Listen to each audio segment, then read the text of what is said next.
আপকি আদালতে সলমান খুরশিদের বিরুদ্ধে অভিযোগ হলো যে উনি রাজনৈতিক শক্তি ব্যবহার করে রীতিমতো স্বার্থ সিদ্ধি করে চলেছেন। সলমান সাহেব, এটা কি সত্যি যে আপনি সেই প্রত্যেকটা মানুষের বন্ধু যারা অমর সিং এবং মুলায়ম সিং এর সঙ্গে শত্রুতা করেন? যদি এমন হয় তো সেটা কাকতালীয় ব্যাপার। আমি কখনো অমর সিংয়েরও বন্ধু ছিলাম। ধোঁকা কিন্তু অমর সিংই দিয়েছেন, আমি ওকে দিইনি। উনি আমাকে উনি যদি আমার ক্ষতি করার চেষ্টা করেন, তাহলে কি আমি জবাব দেব না? হ্যাঁ? আমার পার্টির ক্ষতি করার চেষ্টা করেন তো আমি তার জবাব দেব না? তাহলে এখন আপনি সেই প্রতিশোধ নিতে চাইছেন? আস্তে, আস্তে হচ্ছে, আস্তে, আস্তে হচ্ছে, হয়ে যাবে।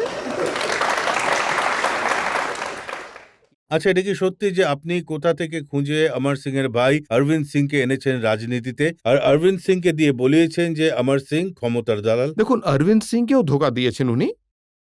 উনি যদি নিজের ভাইকে ধোঁকা দিয়ে থাকেন এবং এক ধোঁকা খাওয়া মানুষ অন্য ধোঁকা খাওয়া মানুষের কাছে যদি পৌঁছে যায় আর একে অপরের হাত ধরে, তাহলে তাকে কি বলবেন কিন্তু আপনি? এটা কি করে হয় যে অরবিন্দ সিং যে ভাষাটা বলেন সেটা সেই ভাষা যা সলমান খুরশিদ বলে থাকেন? না, উনি আমার থেকেও কঠিন ভাষা বলে থাকেন।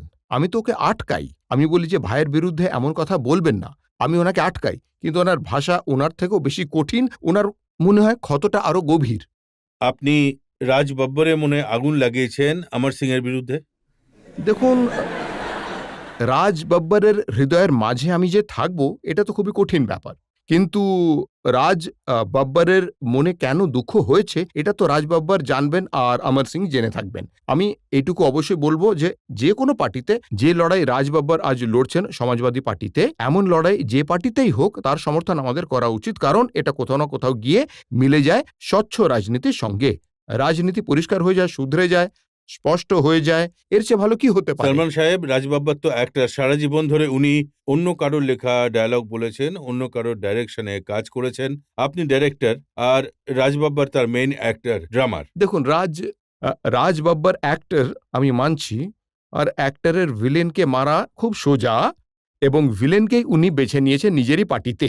তো উনি যখন ভিলেনকে মেরে চলেছেন, ঢিসুম ঢিসুম শোনা যাচ্ছে, এতে আমার বিরুদ্ধে অভিযোগ কেন? আপনার প্রচেষ্টা এটাই যে এমন ফুলকি খোঁজ করা হোক যা অমর সিং এর ঘরে আগুন ধরিয়ে দেয়। এটা আমি জবাব দিতে পারি একটা শের দিয়ে। कोई बज़्म हो कोई अनजुमन, ये शियार मेरा कदीम है, जहाँ रोशनी की कमी दिखी वहीं चिराग जला दिया। তো আপনি অরবিন্দ সিং আর রাজ বব্বরের মতো ফুলকি খুঁজে রেখেছেন অমর সিং এর ঘরে আগুন লাগাতে? হ্যাঁ, অবশ্যই, অবশ্যই। ওর কাছে অন্ধকার হোক, আমাদের কাছে আলো থাকুক, আর সেই প্রতিটি মানুষের ঘর আলোকিত হোক যাদের ওপর অত্যাচার করা হয়েছে, যাদের প্রতারিত করা হয়েছে উত্তরপ্রদেশে, আর তার উপর লাখো লাখো সংখ্যায় হবে, লাখ লাখ সংখ্যায় হবে, তাদের ঘরে প্রদীপ জ্বলুক, পুরো উত্তরপ্রদেশই আলোকিত হয়ে যাক। এর চেয়ে ভালো আর কি হতে পারে? আচ্ছা, এদের ঘরে প্রদীপ জ্বলুক আর অমর সিং এর ঘরের ফোন ট্যাপ করা হোক। হ্যাঁ, এই কথাটা আপনি ভালো বলেছেন।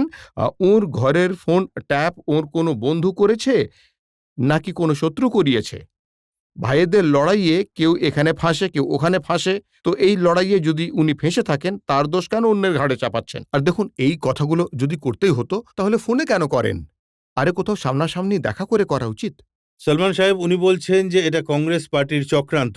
এরা 3 মাস পর্যন্ত ওনার ফোন ট্যাপ করেছে। উনি জানেন ৩ মাস ধরে করেছে? এটা তো যে করেছে সেই জানে আপনি কতদিন ধরে করিয়েছেন। না, দেখুন, আসলে যদি আমরা করাতাম তাহলে যে কাহিনী উনি শুরু করেছেন সেই কাহিনী শেষ পর্যন্ত তো আমরাই করাতাম। যে কাহিনী ওই টেপে বেরিয়েছে সেই কাহিনীর শেষটা তো আমরা জানতে পারতাম। ওতে না আগা আছে আর নাই ওতে শেষ আছে, মধ্যের কথাই শুধু রয়ে গেছে। তো আমরা সব এই অপেক্ষায় আছি যে আগের আর পরের কথাগুলো তো প্রকাশিত হোক। কিন্তু আপনার রোল তো পিপিং টমের মতো, তাই না? অমর সিং এর বেডরুমে উঁকি দেওয়ার চেষ্টা করছে কংগ্রেস পার্টি। দেখুন, যদি এটা সত্য হয় যে আমরা ওর বেডরুমে উঁকি দেওয়ার চেষ্টা করছি, তাহলে এটাও সত্য যে ওনার বেডরুম অনেক জায়গাতেই আছে।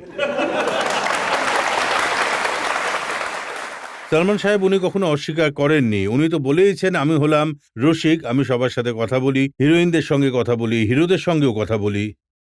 যদি করে থাকেন তো ভালো কথা, তাহলে কেন সুপ্রিম কোর্টে গিয়ে এর উপরে গ্যাগ অর্ডার এনেছেন?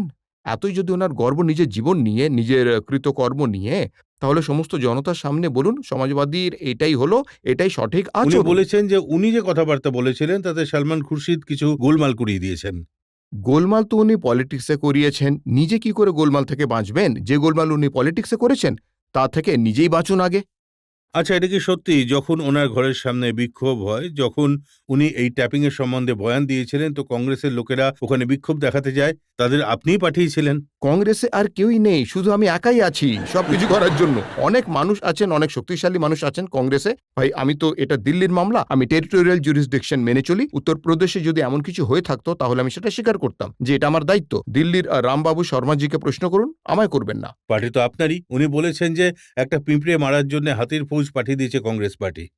উনি এটা মেনে নিয়েছেন যে উনি পিঁপড়ে। যখন আমি পিঁপড়ে বলেছিলাম তখন তো ভারী অভিযোগ করেছিলেন, কিন্তু আজ যখন উনি মেনে নিয়েছেন যে উনি পিঁপড়ে, তখন এটুকুই বলবো যে এই ইন্ডিজিনাস স্পিসিসের যে পিঁপড়ে, একে কোথাও সুরক্ষিত রাখা উচিত, কিন্তু উত্তরপ্রদেশে আমাদের ওই পিঁপড়ে থেকে মুক্তি এনে দাও। সলমান সাহেব, পিঁপড়ে যদি হাতির শুঁড়ের ভেতরে ঢুকে পড়ে তাহলে কিন্তু খুব সমস্যা হয়ে যায়। তাহলে এই কথাটা তো মায়াবতী দেবীকে বলুন না, আমায় কেন বলছেন?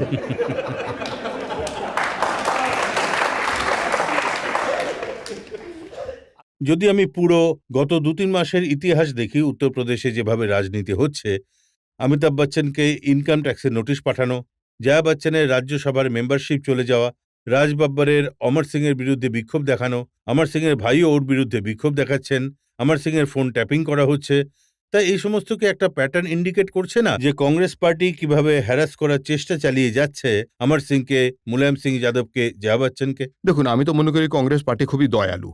কংগ্রেস পার্টির কাছে এই মুহূর্তে যটা সুযোগ আছে এদের জ্বালাতন করার জন্য, কংগ্রেস পার্টি কিন্তু তার একটি সুযোগকেও এ কাজে ব্যবহার করেনি। এই জন্য যে কংগ্রেস পার্টি এটা চায় না যে কারুর মনে হোক যে আমরা বিদ্বেষের ভাবনা নিয়ে এসব করছি। কিন্তু কেউ ভুল করবে, আর আপনি মনে করুন যে কেউ কলার খোসায় পা পিছলে পড়ে যায়, তাতেও তো কংগ্রেস পার্টিই বদনাম হবে না? কংগ্রেস পার্টিকেই লোকে খারাপ বলবে। ওদের চুল পড়ে যায় যদি, তাও কংগ্রেস পার্টিকেই দোষ দেবে, যেন আমরা কোনো খারাপ শ্যাম্পু করে দিয়েছি। কিন্তু সলমান সবাইকেই সাহেব, কংগ্রেসের আপনি তো দোষ। পুরো রাস্তাতেই কলার খোসা নয়, কাঁটা বিছিয়ে দিয়েছেন।